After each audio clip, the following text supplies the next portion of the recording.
আসসালামু আলাইকুম। তো আজকে আমরা একটা নতুন টপিক নিয়ে আসছি আপনাদের মাঝে।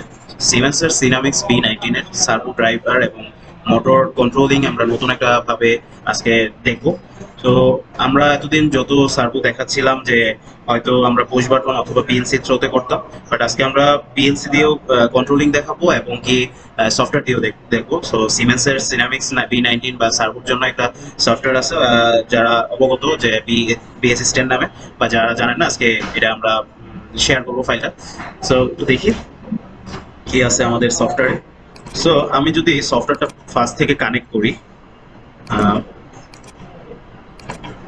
এই দিস ওয়ান বি অ্যাসিস্ট্যান্ট, এই সফটওয়্যারটা হচ্ছে আমাদের সার্ভার জন্য, এবং কি আমার পিছনে আমি একটা ড্রাইভার রেখেছি, সার্ভো ড্রাইভার সার্ভো মোটর, এবং কি আমি এটা একটা ইউএসবি কেবলের থ্রুতে আমি এটাকে কানেক্ট করতে চাচ্ছি আর কি। তো আমি এখানে এটা কানেক্ট করলাম। কানেক্ট করার পরে আমি এই সফটওয়্যারটা ওপেন করলাম। ওপেন করার সাথে সাথে আপনার ফার্স্ট উইন্ডোতে আসবে যে ইউএসবি কানেকশন আর ইথারনেট কানেকশন। যেহেতু আমি অলরেডি ইউএসবি কানেকশন কানেক্ট করেছি, তো আমি এটাকে সিলেক্ট করে আমি ওকে দিব। আদারওয়াইজ আমি আরো একটা কমিউনিকেট করাতে পারবো, যেটা হচ্ছে প্রফিনেট অথবা ইথারনেট। এটা যদি আমি করি, এটা সিলেক্ট করে আমি ওকে দিব। সো আমি ইউএসবিটাকে করলাম। দেন আমি অনলাইন এবং অফলাইন, অনলাইন এবং অফলাইন কি দেখেন, অনলাইন হওয়ার সাথে সাথে আমার এই ইউএসবি কানেক্টরের মাধ্যমে এই সিনামিক্স B19 এর এই আর্টিকেলের বিএফটিটা, সরি সার্ভো ড্রাইভারটা আমার কানেক্ট আছে, দ্যাটস ওয়াই এটা সিলেক্ট করে নিচ্ছে। সো আমি চাইলে অফলাইন করে আমি আমার কিছু নিউ নিউ প্রজেক্ট করতে পারি, বা ওল্ড কোনো প্রজেক্ট আমি এখানে আপলোড করতে পারি। লাইক এক্সাম্পল আমি একটু দেখাই।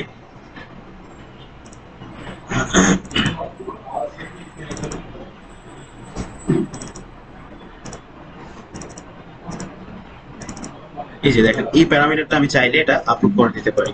সো আমি যেহেতু প্রথম থেকে আমরা ফার্স্ট এজ এ বিগিনার, আমি জাস্ট অনলাইন মোড করে এটা যখন কানেক্ট হবে, ডিটেক্ট করে নেবে, তখন আমি এটাকে ওকে দিলাম। একটু সময় নেবে, এর মাধ্যমে সে আমার এই পিসিটা এই ড্রাইভারের সাথে কমিউনিকেট করে নিচ্ছে।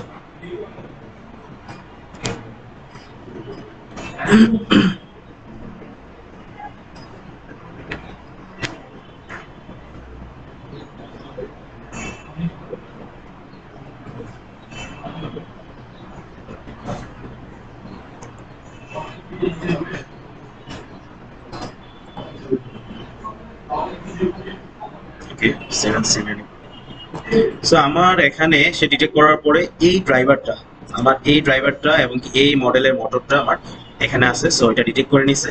সো আমার এই ড্রাইভারের এখানে কিছু ইনফরমেশন আছে, one kind of name plate, line supply 400 volt, এবং rated power 0.4 kilowatt and rated current 1.2 ampere. আর আমার এই মোটরটার রেটেড পাওয়ার হচ্ছে 0.4 kilowatt, current 1.2 ampere, and rated speed or maximum speed আমি 3000 আরপিএম পর্যন্ত ইউজ করতে পারবো।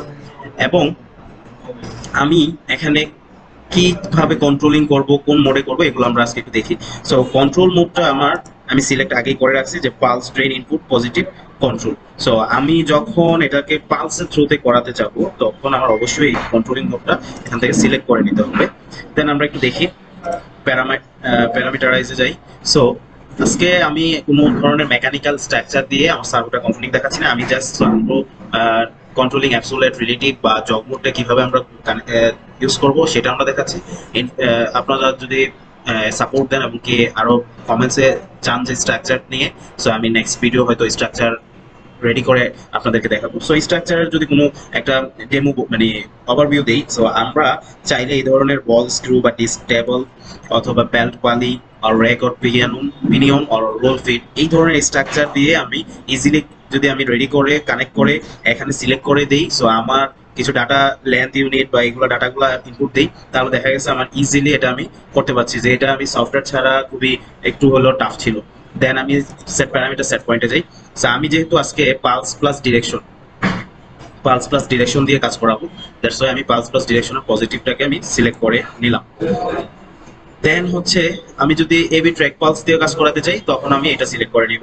সেট লিমিটসে যাই, configure input output. So first of all আমার এই ড্রাইভারটা যদি আমি কখনো এনেবল করতে চাই, সো আমার তিনটা জিনিস ফার্স্টেই এনেবল করে নিতে হবে, আদারওয়াইজ এই ড্রাইভারকে আমি কখনোই কন্ট্রোল করতে পারবো না। তিনটার first one is a clockwise direction, counter clockwise direction. দেখেন আমি দুইটা রাইট এনেবল করে রেখেছি, এবং কি ইমার্জেন্সি সুইচটাও আমার এনেবল করে রাখতে হবে। আপনি চাইলে এই প্যারামিটারাইজ কনফিগার ইনপুট আউটপুটেও এখানে করাতে পারেন, অথবা আপনি কমিশনিং এ গিয়ে টেস্ট ইন্টারফেসে গিয়ে আমি এই তিনটা কাজ করাই নিতে পারেন। দেখেন DI3 ডিজিটাল ইনপুট 3 4 এ আমার counter clockwise and counter clockwise and digital input 9 number পোর্টে আমি ইমার্জেন্সি এই তিনটা আমি এনেবল করে রেখেছি। Signal is enable is green, signal is disable is ash.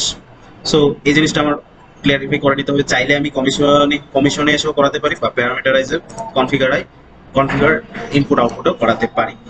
দেন হচ্ছে ভিউ অল প্যারামিটার। আমাদের এতদিন প্যারামিটারের জন্য ম্যানুয়াল নামাতে হচ্ছে বা ম্যানুয়াল থেকে দেখে নিতে হচ্ছে, বাট আজকে এখন আপনি চাইলে সফটওয়্যারের থ্রুতেও আপনি এখান থেকে করে নিতে পারেন। যেমন সাপোজ দেখেন আমি সার্ভো ড্রাইভে যখন কন্ট্রোল মোডটা PTI pulse rate input positive করে রাখছিলাম, দেখেন এটা আমার অল প্যারামিটারে যাই, দেখেন এই যে basic parameter P29003 control mode 0 PTI আমার অলরেডি করা আছে। আপনি চাইলে এখান থেকেও করাতে পারেন, চাইলে ওই সিলেক্ট ড্রাইভ থেকেও করা দিতে পারেন। তাহলে আমরা কমিশনে আসি। টেস্ট মোটরকে আমরা টেস্টিং করাতে পারি। কেমন দেখেন, আমি যদি সার্ভোটাকে একটু অন অফ করে দেখাই, সার্ভো অন কন্ডিশন দিলাম, দিস ইজ জব মোড। তো আমার সার্ভোটা অন মোডে এবং কি রান মোডে গেছে। আমার প্রাইমারি R0 মানে রান 0 RPM এ এখন সে রেডি, রান মোডের জন্য রেডি। আমি তাকে একটা স্পিড দেই, সাপোজ 100 RPM দিলাম। এটা হচ্ছে আমার ফরওয়ার্ড, এটা রিভার্স। আমি সরি, এটা রিভার্স, এটা ফরওয়ার্ড। সো আমি ফার্স্টে ফরওয়ার্ডে 100 RPM এ রান করতেছে, তবে ছেড়ে দিলে অফ হয়ে যাচ্ছে। সেম ভাবে আমি যদি রিভার্সে ঘোরাই, সো আমার রিভার্সে রান করছে এবং কি 100 RPM এ করতেছে। দেখেন আমার স্ক্রিনে এই RPM ভ্যালু, অ্যাকচুয়াল RPMটা হচ্ছে ইরোর থাকে সামথিং, এবং অ্যাকচুয়াল টর্ক দেখাচ্ছে, অ্যাকচুয়াল কারেন্ট দেখাচ্ছে, এন্ড অ্যাকচুয়াল মোটর ইউটিলাইজেশন কত পার্সেন্ট ইউটিলাইজ করতে পারতেছে সেটা দেখাচ্ছে। সো আমি ছেড়ে দিলে অফ হয়ে যাচ্ছে। এই হচ্ছে আমার, যদি আমি সফটওয়্যার থ্রুতে যদি জব মোডে করাতে চাই এইভাবে করাতে পারি, সার্ভো অফ কন্ডিশনে পাঠাই। দেন আমি ডায়াগনোসিসে যাই যে আমার এই ড্রাইভারে কোন প্রকার কোনো সেট আপ করার জন্য বা মোড বাস কমিউনিকেশন বলেন এগুলো করার জন্য আমার এখান থেকে আমি সফটওয়্যার দিয়ে এখন করে নিতে পারি। সো এই ছিল, এবং কি আপনি চাইলে সিলেক্ট ড্রাইভের এখানেও সার্ভো অন করে RPM দিয়ে দেবেন। আমি এখন 200 RPM দিই, দিয়ে মোটরকে ঘোরাতে পারেন। সো এই ছিল আজকে jug mode position with software controlling.